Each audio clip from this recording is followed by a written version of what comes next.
A very good evening and welcome to Athletics on 216 in partnership with Kiro. This is the most exciting youth track and field show on your screens, and it's going to be exciting. We're going to bring you so much exciting new action and everything that happens around track and field. My name is Temba Madima, and I'll be your host as we run through this amazing new show on Channel 216. I've got an amazing host with me, and he's joining me. But before I tell you exactly who it is, I'll give you a few surprises, a few hints, and you can maybe guess. Let's see if you'll get it right. He is the SA 100 and 200 meter champion in 2024. He's also a world championship gold medalist in the 100 as well as in the 200 meters. And then to wrap it up, this one should be making it much more easier for you. He is the Olympic Games 4x100 meter relay silver medalist. Ladies and gentlemen, the one and only Bayanda Walaza. Walaza, thank you so much for coming. How are you doing? I'm doing great, and how about you, sir? Oh, good, oh, good. Yes. What a year you had in 2024. I mean, these achievements, as well as so many others that happened in the year. Yes. Just tell us, did it feel like a dream? Did you pinch yourself every now and again just to chase? It always feels like a dream, especially when you see people honoring you everywhere you go. Like it truly feels like a dream, and I didn't expect the way it went. I thought it was going to be just an easy season, you know, just like usually. But it seems like it was a wonderful one. One of one. I mean, just to start off the season, started off at the Kiro podium. Still early in the season, but immediately we knew what type of form you were in there. When the season started at the beginning of the year, January, still early, still in the beginning of pretty much your training and also getting into your first race. How did you feel? Did you feel like the season was going to go to that level? Okay, I was not yet sure, but that was the plan with coach. Our coach was to go there and win 100 and 200, especially the worlds. That was the main goal, you know. That time we're not yet sure about it because I started my season with the 10-3 and it was good.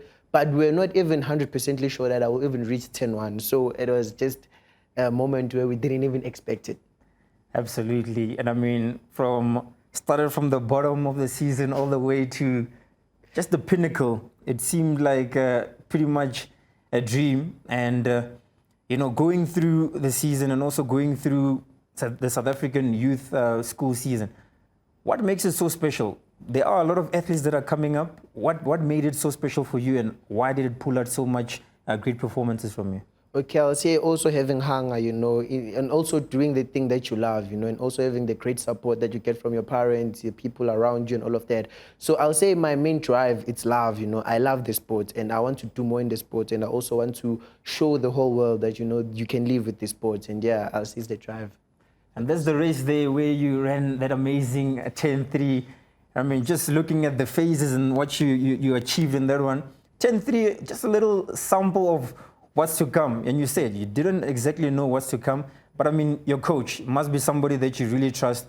Just tell us about trusting the process of beginning the season, your coach having a plan, and just following through. How do you guys make sure that you stay grounded?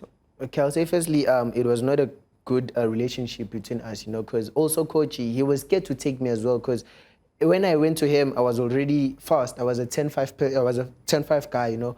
And then he was even scared to take me as well because he thought maybe he will make me run slow and I might come with injuries. So he was scared. So it took us, I think, 5 months to get to know each other. But for me, it only took me that 1 month when I saw my progression from 10-5 to 10-3. And that's when I saw, okay, I must trust this guy. And yeah, our trust started from then. But he trusted me, I think, Feb. That's when it was like, okay, you know, let me just focus. I mean, it's a difficult transition coming from one coach to the next coach and, building that relationship. What are some of the things, most important things when it comes to building a relationship with your coach that you found worked with yourself and Coach T? Okay, I'll say Coach T to me is not just a coach, but he's a father figure, you know. He also sees me when I'm not in a good state. He also knows what times where he must check me. And so before he trusted me to athletics, he first had to come as a father to me, you know, to tell me, to understand me as well, what kind of person I am. So I don't see him as a coach only, as a father as well, you know, and he also guides me, teaches me. He doesn't only teach me all about athletics, but also about life, you know. He's been into the game for long, and he knows the people in the sport, and yeah, he's also my guidance. He also guides me into all of this. Absolutely. I mean, it's a relationship. We've seen it as well. A lot of the top athletes really have a good relationship with the coach. And just to trust him as well. I'm sure there's times where you're like, coach, I'm ready to race. I'm ready to run. Put me on, coach. And he says, listen, wait. How do you guys handle those type of situations? Okay, especially me, I'm the one person who likes running as well. So even if they say I run tomorrow, I'll go and run. But coach, he has been in the sport for a long time. So he also thinks about the future. He doesn't think about now. Me, I think I live in the moment. If tomorrow I'm running, I'm running. But coach also knows what's the right times to pick, what's the right times to run, and you know, to prepare as well. He knows these are the races to prepare. And I think he also has a planning. He plans the whole season for me so that I don't get injuries, I don't get tired, and I'm strong for the whole season. Very important. And I mean, this is stuff that you learn. I mean, coming from high school, now you're out of school, you've become a student.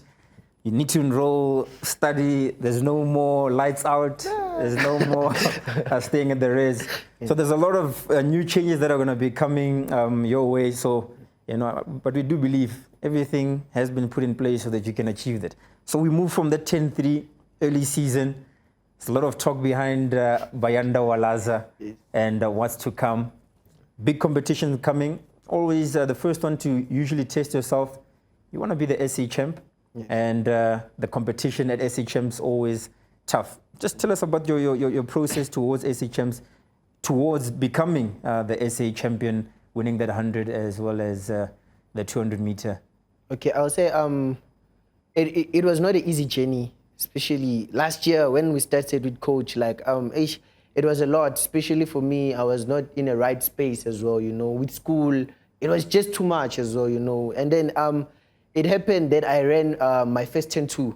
And then that's when coach was like, okay, you know what? We can win this. But he was not thinking, the junior-wise, that was the goal, to win the junior 100 and 200. But after running that 10-2, coach in his mind had that thing of, yo, we cannot win juniors only. It looks like we have a possibility of even medaling in the seniors, you know. And that's where the training started to be hectic as well. So coach already had that thing in his mind that, you know, this guy, he can usually medal in the seniors. So the training started being tense. Even the way he was usually soft person. Usually, even I say I'm tired, he would be like, you can rest. But now even he was started being like, even starting being strict in it, you know, be like, Baba, go to training, warm up. This is the time to warm up. This is the time to train. And if you are tired, 2 minutes rest. He was strictly with that. So yeah, it was hard, but fun as well. Hard and fun. I mean, he knew exactly where you're going, going to senior championships. It's not easy. Yeah. So you get that junior victory. Tell us, how did you feel knowing that, okay, first check for the year, need to be SA champ. That's always first check. Yes. When it comes to your contractual agreements, when it comes to all the achievements that you need to achieve in a season, junior champion, tick for the 100, tick for the 200.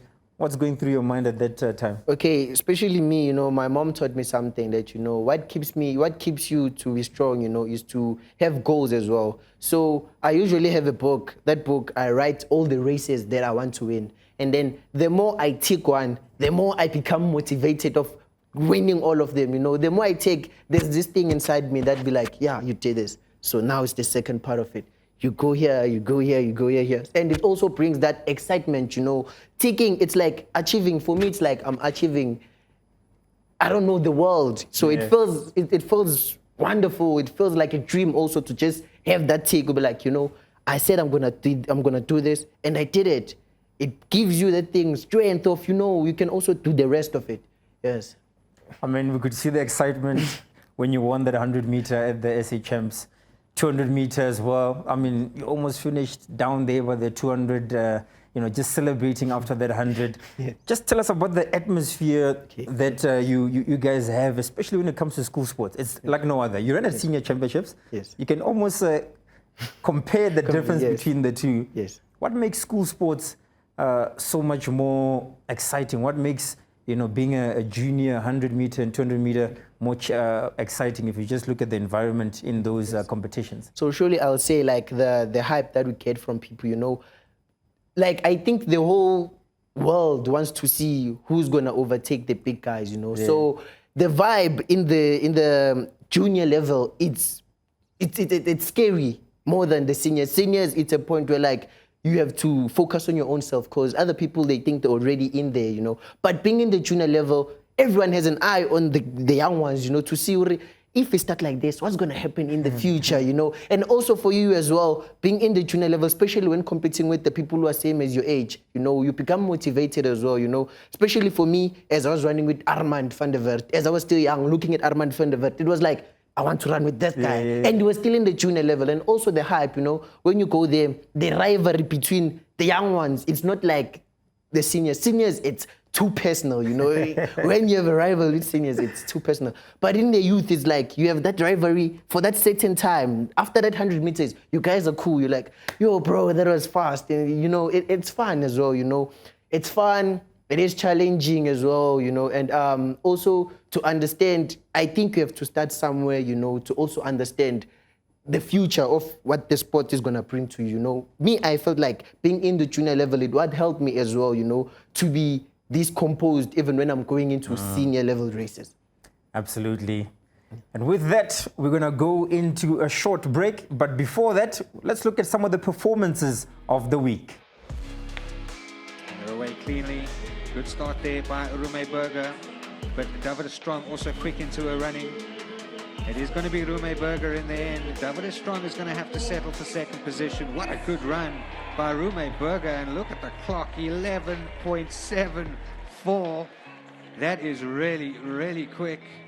Wow. Shattering the meeting record, which previously stood at 12.42. The world-class 400-meter hurdler. Storming around the bend as expected. She will dominate this race to the line. One of South Africa's most talented young athletes is Tumila Mokopa. Look at that beautiful style. Even better is her technique over the hurdles. Jumping on the line there, 24.47. Not the fastest time in the girls under 19 200 meters, but Tumila Mokopa is not a flat sprinter. She's a hurdler.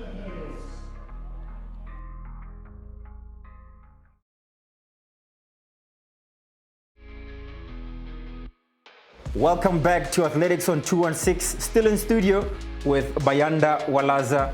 We're standing here at the Bayanda Wall of Fame. Some special moments at Bayanda. Just run us through which of these photos are your favorite? This one in the middle. Yeah, with the medal.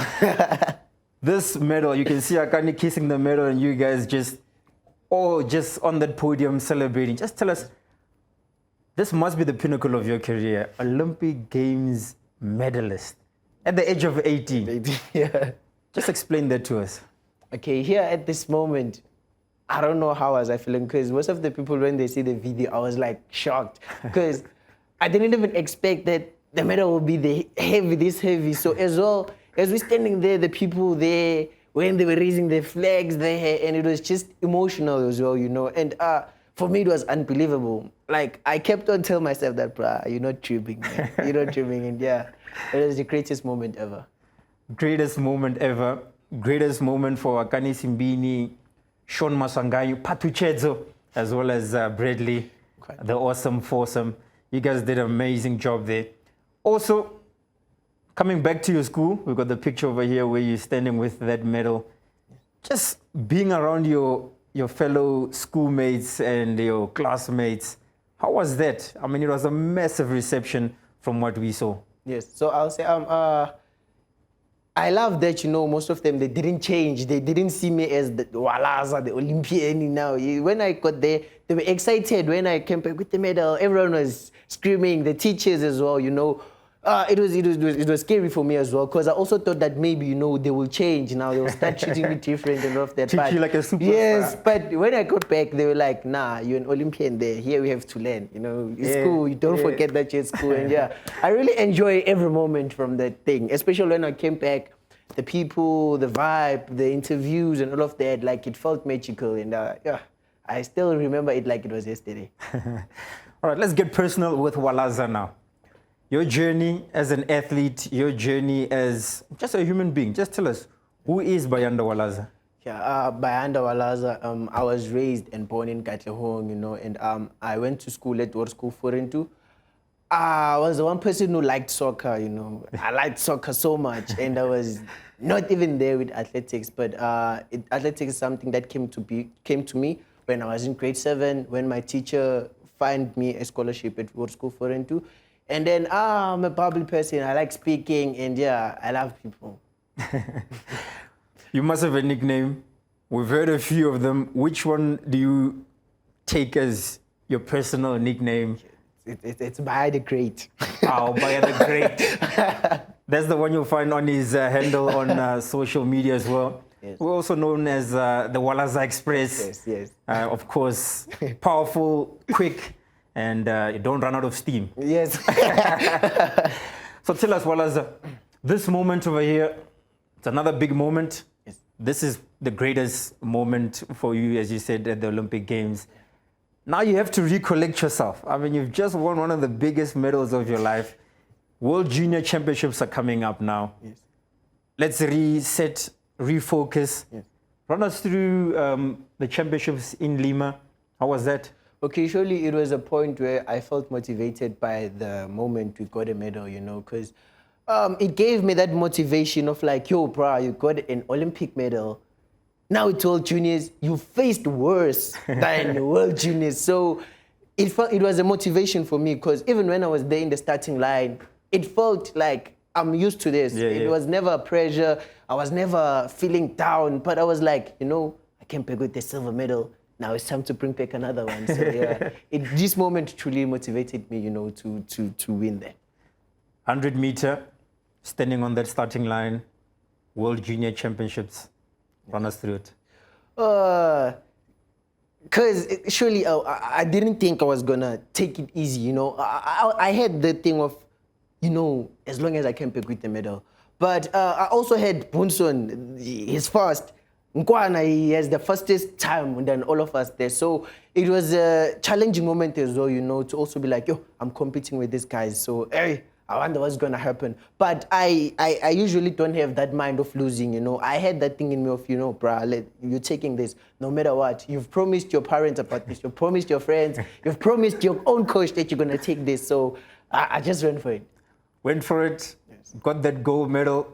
I mean, you wanted to do so many celebrations. At once. It looked like you wanted to do them all at once, but you decided to somehow contain yourself. Yes. And it was an exciting moment. I mean, I think that picture over there, it says it all. Yeah. And then now you get ready for the 200, all right? You've got the gold medal. Like you said it, your mom said, one tick at a time, and then you bank that tick, 200 meters coming out. There's a youngster, he goes by the name of Gout. Yeah. What's going through your mind standing on that starting line?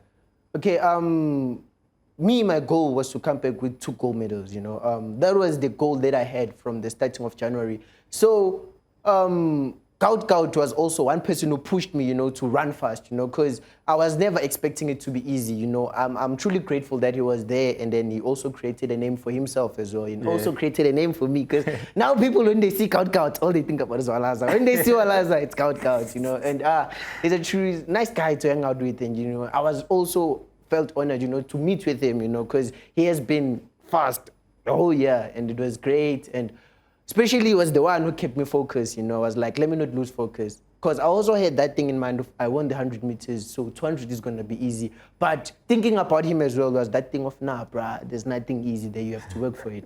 So, yeah. Work for it, you must indeed. Now, let's go into a pop quiz with Bayanda. Bayanda, I want to test your athletics knowledge. How much do you know? I'm going to start easy. First question is going to be very easy. The South African SA senior 100-meter record. What is that time and who ran it? I think it's 9.82, if not mistaken, by Akani Simbini. That is correct. All right, now we're going to move on to the second question. Ooh, this one's going to get a bit tricky. I started with an easy one, but now a bit harder. SA long jump record. Oof. I'm going to give you a tip. Is it A, 8.32 centimeters, meters?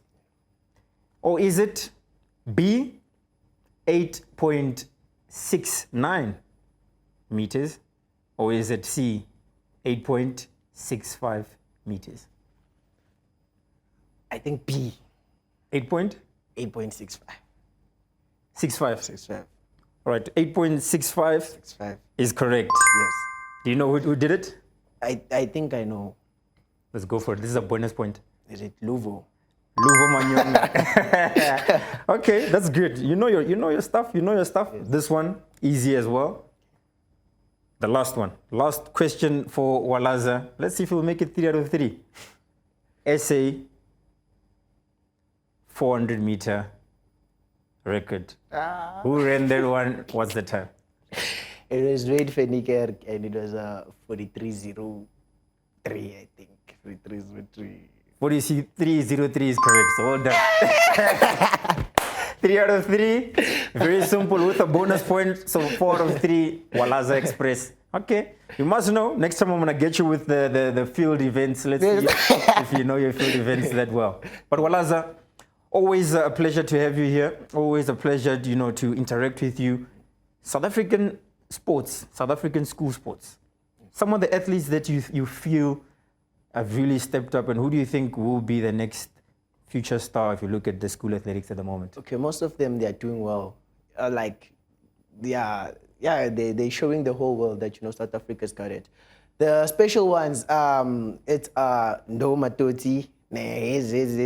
He's kicking he's breaking the records.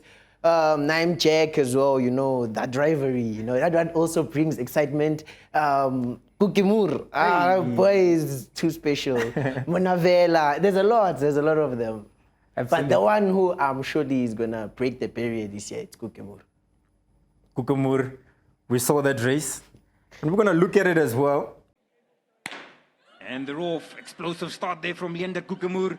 But he's also going to be chased hard there. The man, Umpile Muruane, is chasing hard on the outside. The athlete from Hans Moor, Arno Taljard, will be the carrot in front of the man who is currently storming past him. And that is Leander Kukimur. Kukimur looking good, looking very relaxed now as he approaches the 200-meter mark. And you can see this is where he really has to find that extra gear. And he looks brilliant at this stage. Comes to the last 150, working his arms now. He's got one target. Will we see something special as it comes down that final 100-meter? And you can see him huffing and puffing, working his arms. And it's all about maintaining that form. Just look at the focus. Look at the concentration. The aim is to go fast, and fast he's going indeed. Will Leander Kukimur do something special? Oh, yes, he does.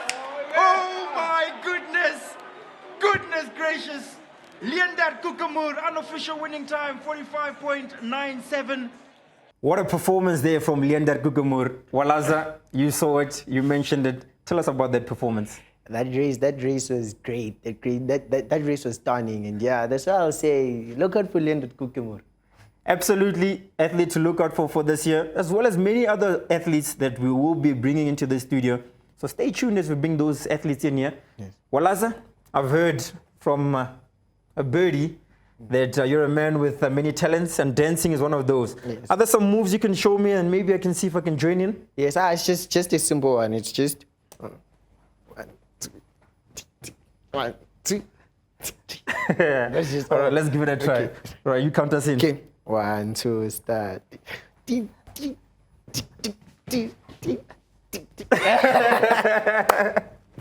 Awesome stuff. That is Bayanda Walaza. You are watching Athletics on 216. What an amazing time we've had here this evening. So make sure to stay tuned. Keep watching. We'll be live every Wednesday at 8 p.m. See you soon.